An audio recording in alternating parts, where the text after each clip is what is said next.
नमस्कार, मैं अजय साहू और आप देखना शुरू कर चुके हैं शोरगुल टाइम्स। कहानी सीक्रेट अमीरजादा के इस एपिसोड में आहान रंजीत को सोचने के लिए वक्त देता है, क्योंकि अब ये मिशन वर्मा फैमिली को भी इन्वॉल्व करता है। आहान वर्मा फैमिली को डेजर्ट वुल्फ के खिलाफ करना चाहता है।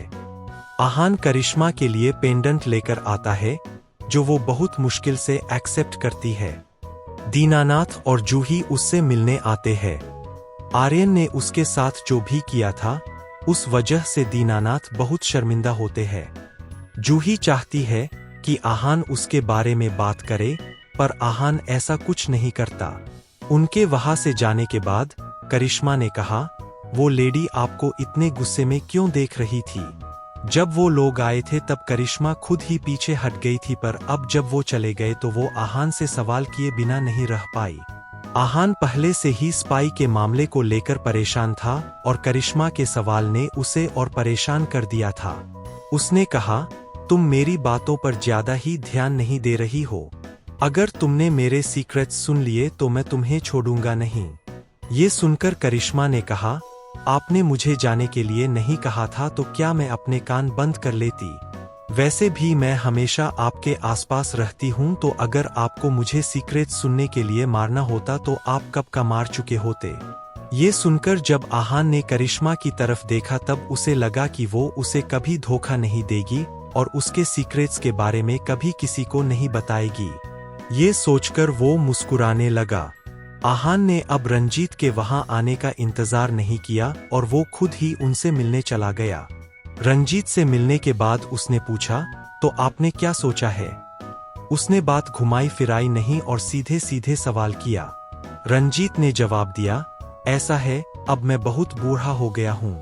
कभी कभी मैं फैसले ले नहीं पाता, और अगर कभी ले लेता हूँ तो खुद ही उन फैसलों का कारण समझ नहीं पाता। आहान को लग रहा था कि वो मना कर देंगे, पर फिर उन्होंने बात घुमाते हुए कहा, लेकिन मेरे 2 भतीजे हैं। दोनों ही बहुत लायक और पावरफुल है और वो आपका साथ जरूर देंगे। उसके बाद हार जीत तो किस्मत की बात है।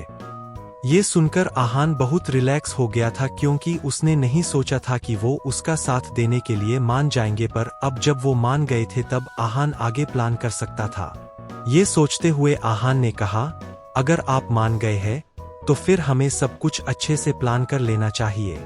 आहान इस वक्त मुस्कुरा रहा था। जैसलमेर में एक बहुत बड़ी बिल्डिंग थी जो एक लैंडमार्क तो थी ही, साथ ही वर्मा फैमिली का हेडक्वार्टर भी थी।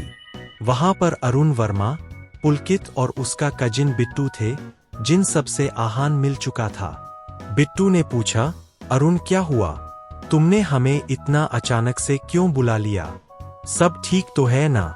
तीनों के चेहरों पर सीरियस एक्सप्रेशन थे। बहुत अरुण ने कुछ सोचा और कहा, ऐसा लग रहा है जैसे हमारी वर्मा फैमिली को कोई नुकसान पहुंचाना चाहता है। पुलकित को तुरंत गुस्सा आ गया और उसने कहा, क्या बकवास कर रहे हो तुम? ऐसा कौन है जो वर्मा फैमिली से पंगा लेना चाहता है? उसे पता नहीं है क्या कि हम कौन है? जब पुलकित ने ये बात कही तब अरुण ने कहा, आप जानते हो मैं ये बात सिर्फ आप दोनों को क्यों बता रहा हूँ और फैमिली के सामने क्यों नहीं बोल रहा हूँ। ये सुनकर पुलकित को भी शौक लगा और उसने पूछा, हाँ, तुमने ये बात फैमिली के बड़ों को क्यों नहीं बताई? तुमने सिर्फ हम दोनों को ही क्यों बुलाया? अगर तुम फैमिली से मदद लेते तो फिर हम उन्हें अच्छा सबक सिखा सकते थे। अरुण ने कहा, मैंने ऐसा इसलिए किया क्योंकि मेरे पास कोई सबूत नहीं है। सब कुछ बस मेरा अंदाजा है। ऐसे में मैं वर्मा फैमिली का नाम कैसे ले सकता हूँ? अब आप लोगों को ही मेरी मदद करनी पड़ेगी, पर सबसे छुपकर। ये सुनकर पुलकित थोड़ी दुविधा में था। उसने कुछ नहीं कहा, पर बिट्टू क्लोज था इसलिए उसने कहा, मैं तुम्हारी मदद उसके बहुत करूंगा। इतना कहकर वो वहां से चली गई। जब वो बाहर आई तो एक लड़का उसका इंतजार कर रहा था। उसे देखकर वो घबरा गई। वो लड़का करीब 24 से 25 साल का लग रहा था।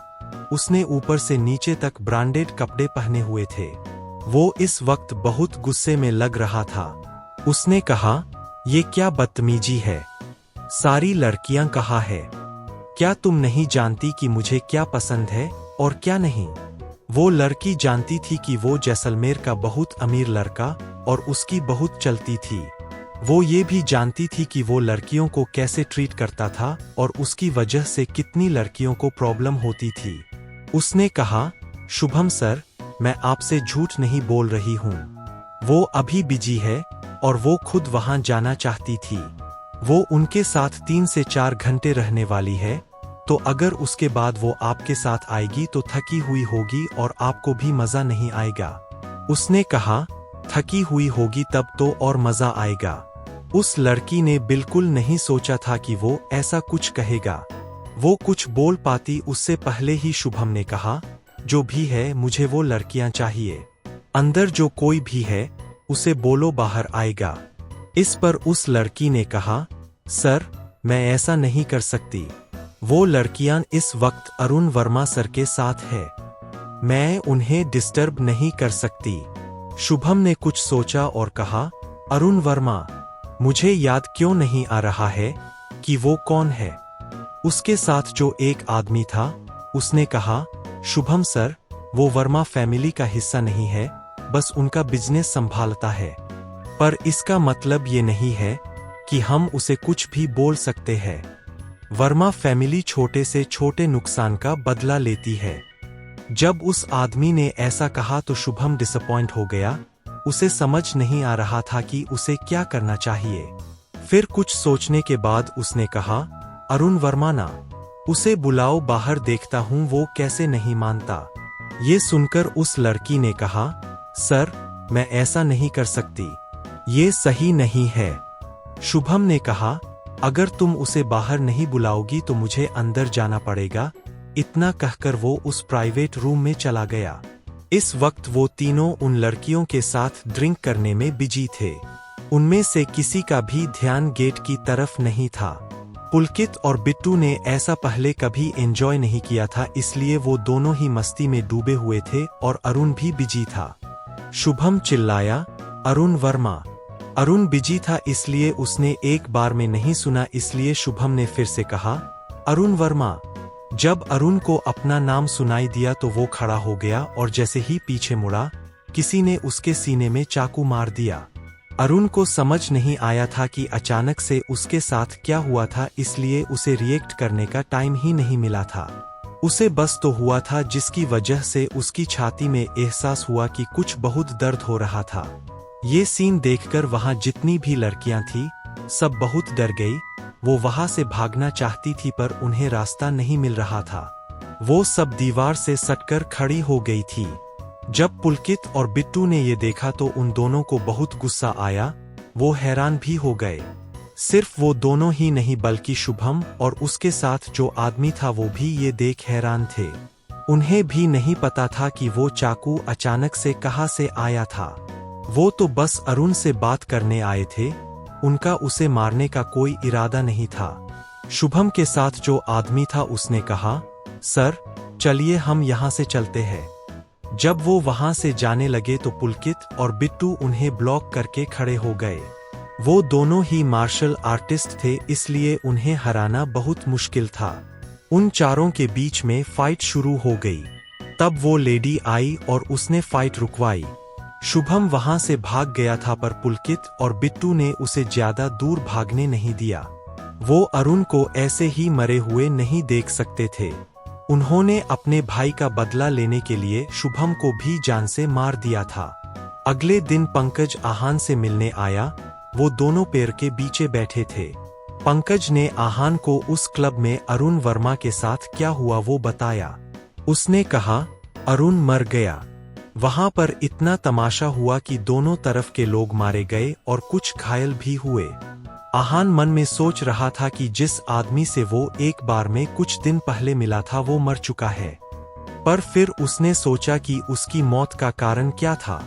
उसने पंकज से कहा, ये थोड़ा अजीब नहीं है कि किसी ने अरुण को सिर्फ लड़की की वजह से मार दिया। पंकज ने कहा, वो शुभम पागल है, वो कुछ भी कर सकता है। क्या ये सच में शुभम के पागलपन की वजह से हुआ था या फिर कोई और वजह से जो बाकी किसी को नजर नहीं आ रही है?